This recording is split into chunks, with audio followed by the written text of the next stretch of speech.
বলছিলেন যে আপনি জীবন বিজ্ঞানের শিক্ষক, সেখানে আপনি জীবন বিজ্ঞানের শিক্ষকদের কি বলছেন?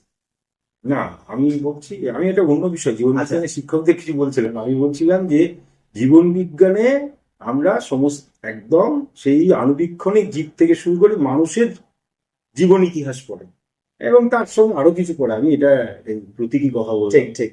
আর ইতিহাসের লোকেরা একটা মানুষের ইতিহাস পড়া, তাই তো? হ্যাঁ। মানে সেই মানুষের বিভিন্ন বিষয়। কিন্তু এই মানুষের ইতিহাসটা বুঝতে হলে মানুষের যে বায়োলজি, সেটা বোঝার খুব দরকার আছে। আর আজকে ধরো এই যে মানুষের মধ্যে হানাহানি হ্যাঁ। এটা কি তার কাছাকাছি যে পশু তাদের মধ্যে কি দেখা যায়? তারাও কি এরকম আচরণ করে? তারাও কি এই ধরনের সমাজ ব্যবস্থা করে? তাহলে সেটা যে আমরা আসলে মানুষ নিয়ে যারা পড়ে, হাই সেকেন্ডারি পড়ে, যেমন অ্যানথ্রোপোলজি, হ্যাঁ। নৃতত্ত্ব, এটা তো খুব ইন্টারেস্টিং বিষয়, খুব কম লোক পড়ে। হ্যাঁ, কিন্তু সেটা পড়তে গেলেও তারা যার মধ্যে পড়ে তাদের সম্বন্ধে জানা উচিত বলে আমার মনে হয়। হ্যাঁ, তাই এইটা খুব ইন্টারেস্টিং একটা বিষয়। আর একটা জিনিস মনে করি, আমরা যত পড়বো, যত জানবো, তত আমাদের যে ছাত্রছাত্রী তাদের আমরা খুব আধুনিকভাবে, সুন্দরভাবে বিষয়টাকে বলতে পারবো। এটাই বলছিলাম। তার মানে বলা যায় যে আপনার জেলা স্কুল থেকে রিটায়ারমেন্ট কবে ডেট? আমার জেলা স্কুলের রিটায়ারমেন্ট হয়েছে 29শে ফেব্রুয়ারি 2024। 29শে ফেব্রুয়ারির পর থেকে আপনার নতুন কর্মজীবন বা নতুন জীবন বলতে পারবেন। হ্যাঁ, মানে তার মানে কর্মবিরতি বা অবসর বলে শব্দ কৌশিক বাবুর ডিকশনারিতে নেই। না এটা আমি, হ্যাঁ, না, নেই। না, আমি সবসময় দেখো, আসলে আমার এই জেলা স্কুলে আসা বা পিএসসি যে চাকরি, হ্যাঁ। সেটাও একটা অন্য ধরনের, সেটা অন্য লোকের সঙ্গে ঠিক মিলবে না। আচ্ছা। আমি তো আসলে এটা অন্য লাইনের লোক ছিলাম। হ্যাঁ, আমার ডিগ্রিটা শুধু এমএসসি না, আমি তো এমটেক করেছিলাম আইআইটি থেকে। আচ্ছা। এবং আমি একদম একটা টেকনোলজিক্যাল মানুষ ছিলাম।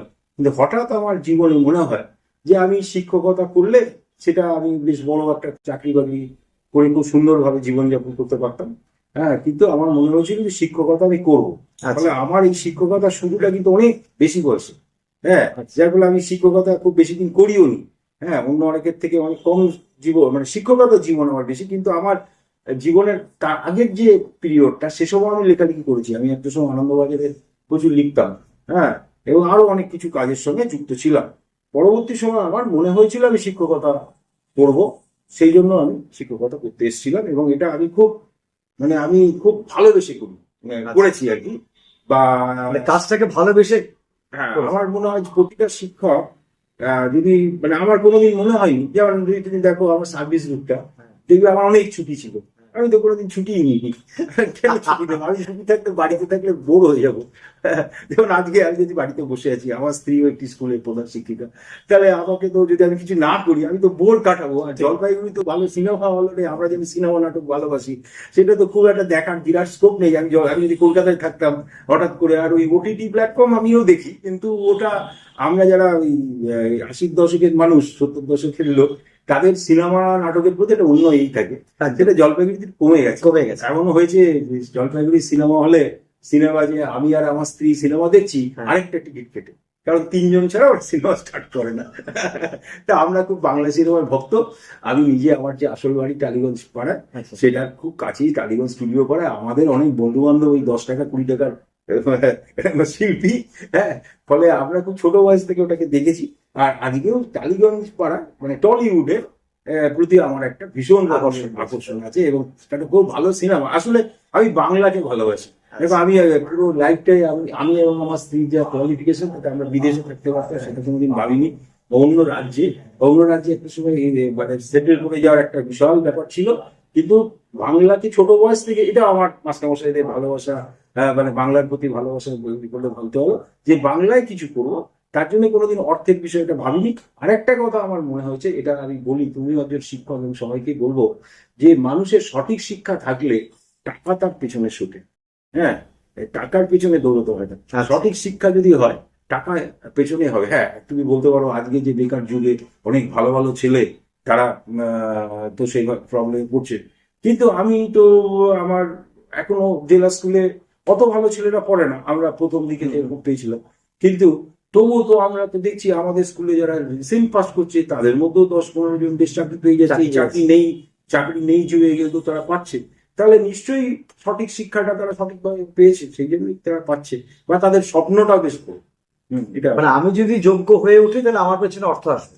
আসবে, এটা মনে হয়। এবার দেশটা যেহেতু ভারতবর্ষ, তার জনসংখ্যা অনেক বেশি, অনেক বেশি। তার ফলে সবাই তো পাবে, এটা হবে না। এবং আমি সবাই সরকারি চাকরি করবো এটাও হবে না, তাহলে বেসরকারি জায়গায় যেতে হবে। এবার সেইখানটাতে অন্য রাজ্যে বেসরকারি কর্মসংস্থানটা অনেক বেশি আছে বলে আমাদের রাজ্য থেকে ছেড়ে চলে যায়। যেমন ধরুন জলপাইগুড়ির সঙ্গে যদি কলকাতার তুলনা করবো, জলপাইগুড়িতে যত বেকার ছেলে আছে কলকাতা তাতে কম আছে। কেন কম আছে? এবার আমার ভাই একটা কথা বলে, আমার ভাই সারা জীবন বেসরকারিতে চাকরি করেছে, একটা বড় পদস্থ উচ্চপদস্থ কর্মচারী বেসরকারি সংস্থান। কিন্তু সে বলে, দেখ দাদা, কলকাতাতে 10-15 হাজার টাকা মাইনেরও ছেলে আছে, সেটাই ব্যাঙ্গালোর দিল্লির সঙ্গে পার্থক্য।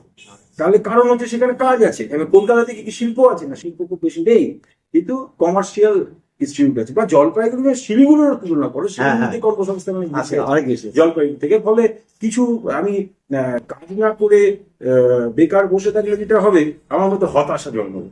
সেখানে যদি আমি কিছু ছোট কাজও করি, সেই কাজটা করলেও আমার মনে হয় তার মধ্যে, সেই যুবকের মধ্যে হতাশা আসবে না। আর আমি জীবনে কোনোদিন বসে থাকি, আমি প্রথম পড়া থেকে শুরু করে মানে বেকারত্ব জীবনটা আমি কোনোদিন কাটাইনি। আমি সবসময় কিছু একটা কাজের মধ্যে ছিলাম, এবং আমার একদম ভালো লেগেছে বলে এই শিক্ষকতা করেছি। হ্যাঁ, আমি পিএসসি তে ফার্স্ট হয়ে এখানে পোস্টিং হয়েছিল। আচ্ছা। হ্যাঁ, তখন আমার মনে হয়েছিল, আমি জানতামই না উত্তরবঙ্গ কি, জানতাম না। বেড়াতে এসেছি, দার্জিলিং একবার ভর্তির জন্য এসেছিলাম এরকম। হ্যাঁ, উত্তরবঙ্গ সম্বন্ধে জানা, এবার উত্তরবঙ্গে পোস্টিং হয়। কিন্তু আমার তখন এটা খুব ভালো লাগলো যে না, আবার সেই তাহলে বন্যপ্রাণী ইত্যাদির কাছে যাবো। তা জলপাইগুড়ি সম্বন্ধে জানতাম না, চলে এসেছিলাম।